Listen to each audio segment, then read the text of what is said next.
Hi folks, my name is Jonathan Jacques-Belletête. I am the creative director of Hell Is Us.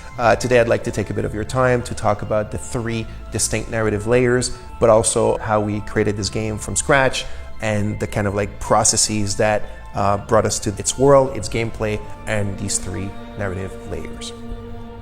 So for Hell Is Us, I took a bit of time to figure out what I wanted these kind of high-level directives to be. And they're a mixed bag of things that had always been dear to me and also stuff that I kind of knew that the team also wanted to try and work with. So I came up with about 5 or 6 and I proposed them to the team and we all agreed and we went ahead with them.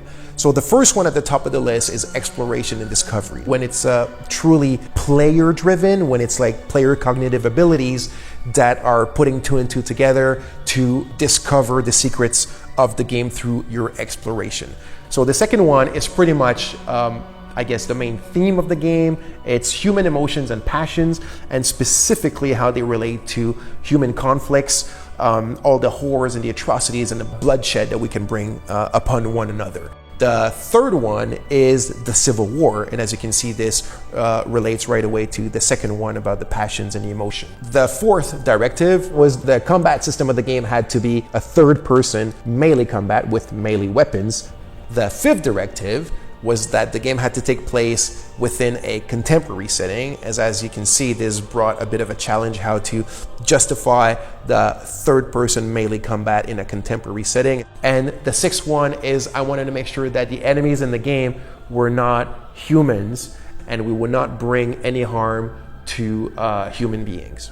So now that we had our set of directives, we were ready to really sit down and create the game, and then we created the story, and this brought us the 3 distinct narrative layers that we have in the game. The first narrative layers is the Civil War. It's the main backdrop of the game. It's caused by ethnic divides, religious divides, cultural divides, political divides, and also historical divides. The second narrative layer is about the calamity. So the calamity is a bit of a kind of like metaphysical phenomenon that's taking place in the country, and the hero and the player, as they enter the game world, obviously they're aware that there's a civil war, but the hero doesn't know that there's also the calamity, and really rapidly he will come face to face with it. So why is it here?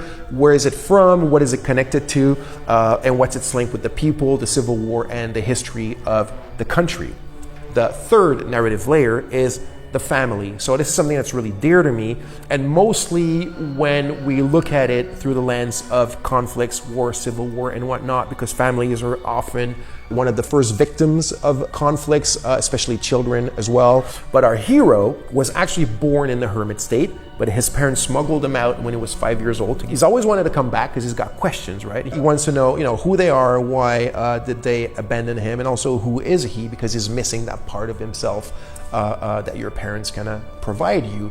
So all these 3 narrative layers are different, but they intertwine. One of them is the one that truly brings you through the main story, but since the game is fairly open-ended and non-linear, the players are free to oscillate between these 3 layers as they see fit, and kind of put them together to form the big picture of the game and the entire puzzle, or almost the entire puzzle, to make sense of what's going on inside this country.